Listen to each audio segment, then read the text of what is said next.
Today's episode is brought to you by Audible.com. Get a free audiobook download and 30-day free trial at audibletrial.com/sportshipster. There are over 180 titles to choose from for your iPhone, Android, Kindle, or MP3 player. Once again, to get your free audiobook download and 30-day free trial, visit audibletrial.com/sportshipster. Palmieri dancing in, gets around Petrie to the net, and then punts it at Price coming through the crease, and Price takes exception to that. Couple blocker shots for Palmieri. And now everyone's going to pile into the crease. Lovejoy goes after Price. Carey Price does not often get frustrated, but I think that's the message. Hard shot, big rebound. Laine wants to clear it behind the net and puts it into the empty cage. It's just one of those ones you cannot believe. He wanted to say some comments today about what went on last year, and I thought it was one of the classless things I've ever seen on the ice. PK Subban's going to step up for Victor Arvidsson. He'll take on Lawson Krause. And I'll tell you what, he is tangled with a good-sized lad in Lawson Krause, 6'4", 220 pounds, but you've got to appreciate where this comes from for PK. The Malkin, the shot off the post. Crosby scores out of midair. Gallagher to Placanis. Oh, you've got to be kidding me. Tuukka Rask stacks the pads, left to right, and denies Montreal the go-ahead goal.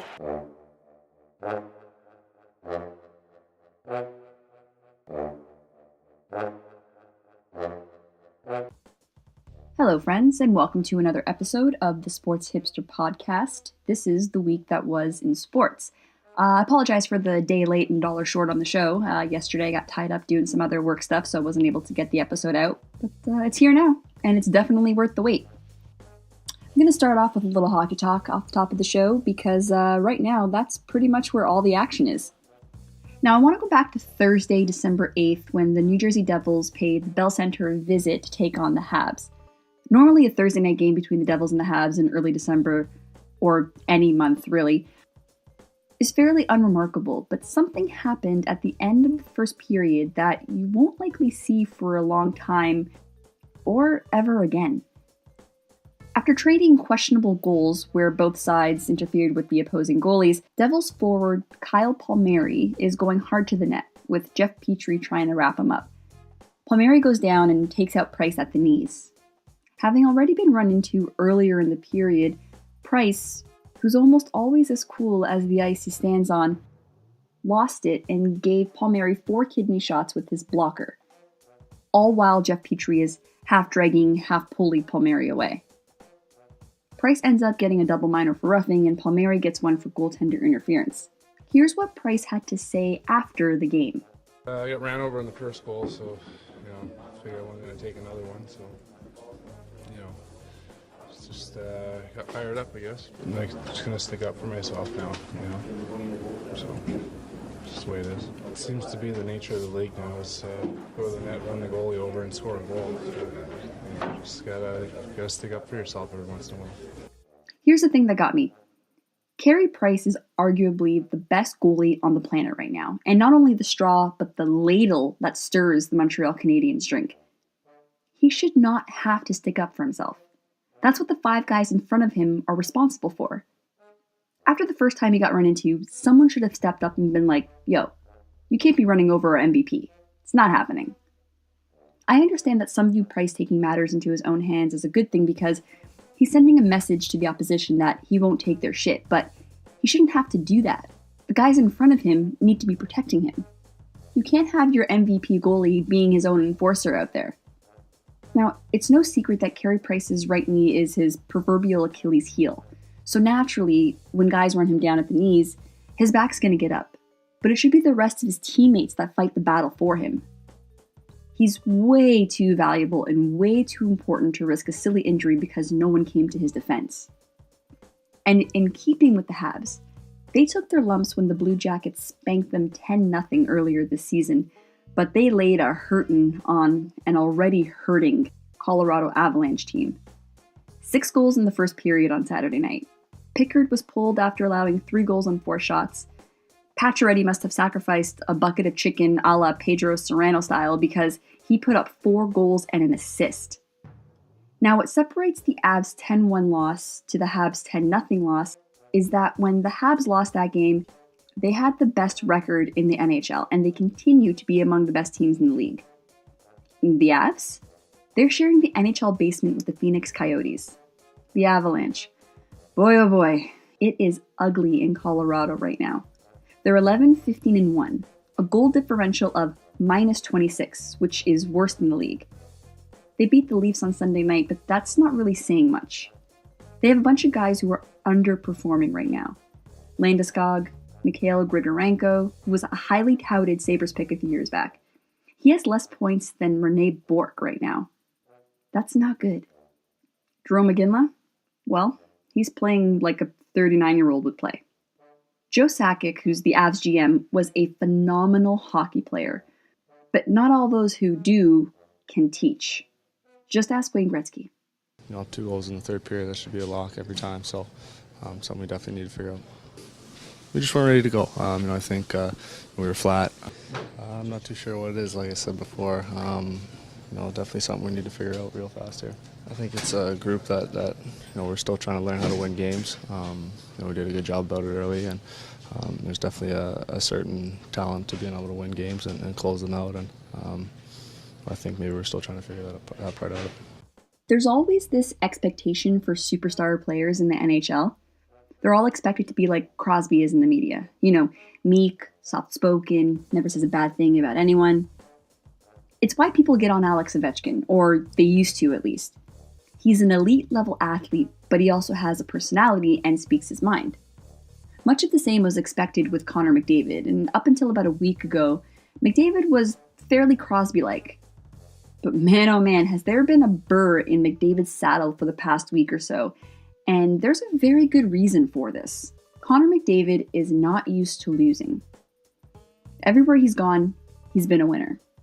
When he was with Erie, the team was among the best in the OHL, primarily the last 2 years he played there. He won gold with the under-18s in 2013, then won gold again at the World Juniors in 2015. He was out for most of the year, his rookie season, but now he's healthy and the captain of the Oilers. And even though the Oilers aren't doing terribly this year, they aren't up where McDavid wants them to be. He brings it every night, so he expects his teammates to do the same. To him, his play on the ice is leading by example. Despite the firepower up front, this is an Oilers team that's not without its issues, like defense and goaltending. So young McDavid is going to have to learn how to lose once in a while. And personally, I like that he's had some bite in the media lately. It's a refreshing change from all the politeness and pleasantries that we've become so accustomed to from NHL superstars. Something strange is happening in Toronto. Several Leafs players have gone missing, vanished, never to be heard from again. There's rumors that they've all been shipped to Robidas Island. Now, obviously, Robidas Island is not a real place, but it's basically how you could describe the Leafs and how they play with the NHL's long-term injury reserve. Currently, the Leafs have 3 players who will never play hockey again, but are still getting paid. Those are Nathan Horton, Joffrey Lupul, and the OG Stefan Robidas. Not to mention the rich contracts they have buried in the minors, like Milan Mihalik and Brooks Laich. There aren't many teams in the NHL that pay players not to pay, but when you're as filthy stinkin' rich as MLSE is, it's barely a drop in the bucket. Back in March of this year, the Leafs were punished for their abuse of the long-term injury reserve. And their punishment? A $3 million fine. Oh, and this. A direct quote. The club will forfeit its first-round draft choice in 2016. A further investigation will be made into the high volume of other injured reserve assignments that the Maple Leafs have made over the course of the 2015-16 season. The monetary fine will also count as a penalty towards next year's salary cap, and the club will be unable to place this player on injured reserve under any circumstance next season. Oh yeah, you really showed them, NHL. $3 million is coffee money for these guys. And that first round draft pick? It ended up being the 30th pick, so they still got Matthews. No one circumvents the salary cap better than Lou Lamoriello, and he's brought his talents to the Leafs this year. But seriously, where the hell is Stefan Robida? You know, the reality is for him to play center in the league, he's going to have to get way better defensively, way more competitive. And so, you know, it's just a situation that we were behind. He's a guy who can shoot the puck in the net. Sosh did nothing wrong. Sosh plays hard. Mike Babcock seems to have a new whipping boy, and since he can't rip Austin Matthews for being a sometimes questionable defensive player, little Willie Nylander has to take it on the chin when his coach calls him out in the media for his poor defensive play. Let's just compare the two players. Nylander has 17 points and is a -2 in 26 games played. Matthews has 20 points and is a -1 in 27 games played. Nylander has 9 giveaways and 18 takeaways. Matthews has 14 giveaways and 25 takeaways. Do you see where I'm getting at here? Now, I'm aware that Austin Matthews is often put up against opposing teams' top shutdown lines, but conversely, Nylander is sometimes given the assignment of shutting down the opposing team's top lines. Someone has to be the go when things don't go too well, and Matthews is virtually immune from criticism, so Willie Nylander it is. Also, Babcock has made some strange choices with his line combinations as of late. He was putting Marner on a line with Matt Martin and Connor Brown.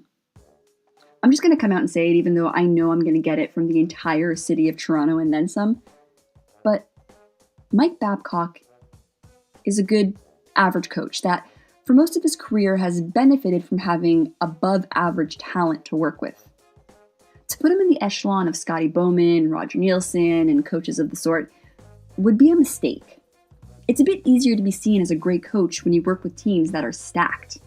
Also, Babcock has a bit of a reputation amongst players in the NHL for being a bit of a, for lack of a better word, dick.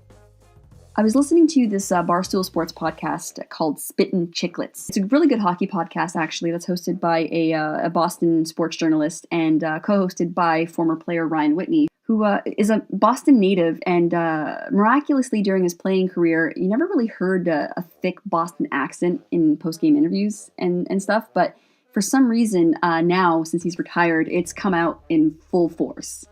But anyway, I was listening to this podcast last week. It's the December 8th episode, and they had Mike Commodore on, and he's a former defenseman, probably most famously known for his giant mop of red hair and for wearing a robe everywhere he went during the Carolina Hurricanes 2006 playoff run. But he also shared some very interesting insights when it came to Mike Babcock. So he was coached by Babcock on 2 different occasions. First, when he started off his career in Anaheim, and then again towards the end of his career when he signed a 1-year deal with Detroit. Now, normally I would pull that audio and play it for you, but it was a little bit NSFW, if you catch my drift. But I'll give you the gist of it. Now, keep in mind, this is one person's account. It's a former player, so, you know, there's always 2 sides to every story. But seeing as how Babcock has been acting in the media lately with a couple of his players, I wouldn't put it too far past Babcock to behave this way. So essentially, Commodore says that when he first got to Anaheim, Babcock, for one reason or another, just didn't like him. If he was running drills during practice and each defenseman had to run 3 sets of drills, as soon as he got to Commodore, that practice drill would be over. And there was some other stuff in there, some colorful language and whatnot. So once Mike Commodore left Anaheim, he went to the media and ripped Mike Babcock for how he was treated and how Babcock treats other players that he coaches. Cut to the end of Mike Commodore's career when he was a free agent and looking for a contract, Ken Holland from the Red Wings came calling saying that they wanted to offer him a 1-year, $1 million contract. Now, normally guys who are sort of on the downside of their careers, when they get an offer like that, especially to play for a team like Detroit at that time, they would jump all over that opportunity. But Commodore remembers what he said to the media and was very aware that Babcock might not exactly be his biggest fan. So Commodore decides to call Ken Holland and say, listen, I would love to come to Detroit. I would love to come play for you, but I don't want to play for Mike Babcock. I know he doesn't like me. I know he's going to screw me over. There's no way this guy wants me. So Ken Holland is like, yeah, no, he wants you. Trust me, Mike, he wants you. So Commodore takes it one step further, asks for Mike Babcock's number, calls Mike Babcock and says, look, Mike, buddy, I said some shit about you to the press. I know you didn't like it. Now, if I come and accept this 1-year contract on your team, will you give me a fair shake? Will you screw me over? Mike Babcock says, no, I want you. You're a good shutdown defenseman. We don't have a right-handed shot. I want you. So Commodore says again, Mike, all right, if I come here, if I take this contract, are you going to screw me over or are you going to give me a fair shake? And Babcock responds, no, Mike, I'm going to give you a fair shake. Come on over. So Mike Commodore accepts the offer, and sure enough, at training camp, Babcock basically buries him. Doesn't even let him really practice during training camp with the team. So, there you have it. Again, if you want to listen to that episode or that exchange at least, the podcast is called Spittin' Chicklets, and it's the December 8th episode where Mike Commodore is a guest. It's really funny stuff. He's actually got a really good story about his time in Russia playing in the KHL. That's also worth a listen. So, yeah, check that one out for sure. Now for Letestu. Letestu wide, steps into a shot. Big rebound! Patrick Laine put it in his own net. A quiet night for the Finnish youngster, but now he heads to the bench and hangs his head. Oh boy. Patrick Laine had one of the most egregious own goals I've ever seen in Sunday night's game against the Oilers, and it actually ended up being the game-winning goal for the Oil. You should see the clip. It'll be up on my website, theforecheck.com.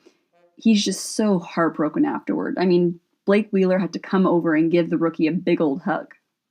So it's a situation where when you're able to acquire somebody like Chris Sale, one of the best pitchers in the game of baseball, it's going to shake a lot of things going on around here at the winter meetings. You don't make the deal for that purpose, but you are happy to get a guy like Chris Sale because he makes us a lot better. I mentioned a couple of shows ago that once the new CBA was signed, sealed, and delivered, Major League Baseball's floodgates would open, and at the forefront were the Boston Red Sox. They landed Chris Sale in a trade with the now rebuilding Chicago White Sox. So now Boston's starting rotation looks like this. Chris Sale, David Price, reigning AL Cy Young Award winner Rick Porcello, Drew Pomeranz, and lefty Eduardo Rodriguez. Your move, Toronto, Baltimore, New York, and Tampa. Remember for those 2 short seasons where Boston stunk? Yeah, I miss those seasons. So Jose Bautista and the Blue Jays seem to be getting cozy again. Now, remember at the beginning of training camp last season when Bautista told the media that he didn't believe in hometown discounts? Well, after a down year which saw him on the DL a few different times and numbers nowhere near where they used to be, Bautista's been having some trouble finding other suitors, so he's inching back toward the old reliable Toronto. This comes on the heels of Baltimore Orioles general manager Dan Duquette coming out and saying that he didn't offer Bautista a contract because the fans hate him. I'm willing to bet that 2 seasons ago, when Bautista was putting up all-star numbers, the Orioles would snap him up in a second. It's easy to say no thanks when the product in question is getting close to its expiry date. On the flip side, Bautista's got his tail between his legs a little bit here, now that it's become apparent that he won't get the deal he thought he was worthy of. I say the Jays walk away from this one. He's on the back end of his career, and the Jays need to try and compete with the Sox and the Yankees, because you know the Yankees are going to do something huge to keep up with the Joneses. According to mainly Toronto news sources, the market for Edwin Encarnacion is dwindling. I also find it a bit hard to believe that the market is shrinking for a DH that's hit over 30 home runs and 100 RBIs over the past 5 seasons and is pure clutch. Oh, and he can play first base.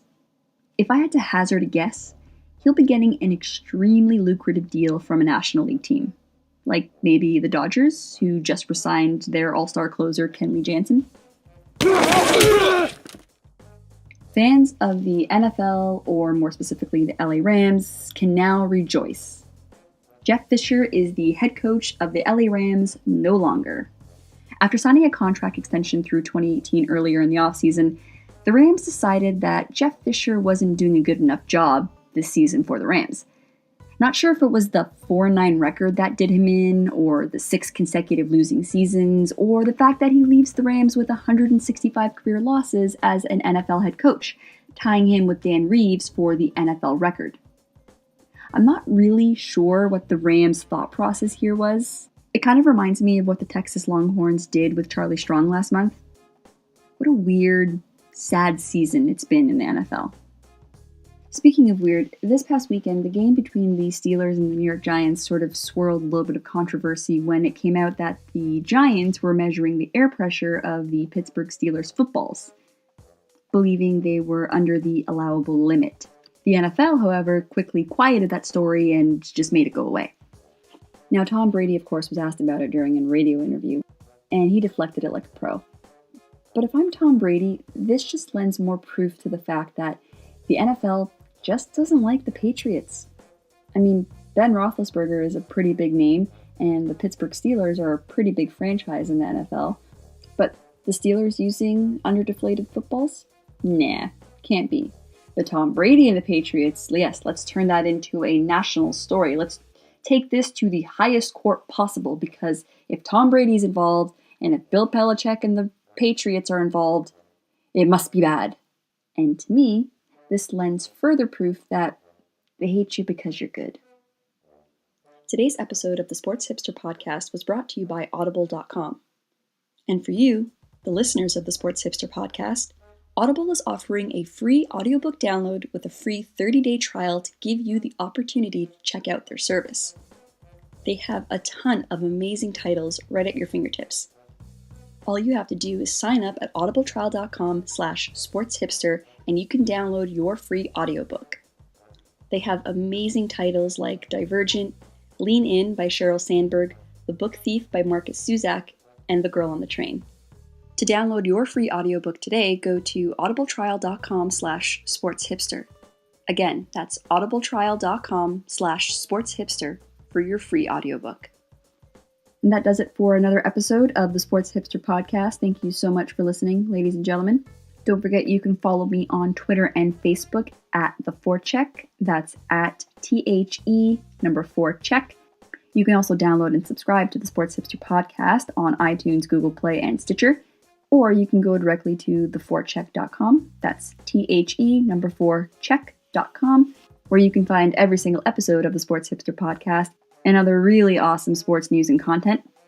As most of you know, these podcasts are made possible by people like you, the listeners. So if you could be so kind as to tell your friends, family, loved ones about the show, and you don't have to be a big sports nerd to listen to the show. I've actually had a couple of people message me and let me know that they're not really huge sports fans, but they still enjoy listening every week. And that means a lot. That's really important to me. So if you could just keep on spreading the word and letting people know about the Sports Hipster podcast and where they can find it, I promise you that I will strive every single episode to give you the best possible content. All right, folks, until Thursday's episode, as always, I'm Tammy Allen. Have a great rest of your day.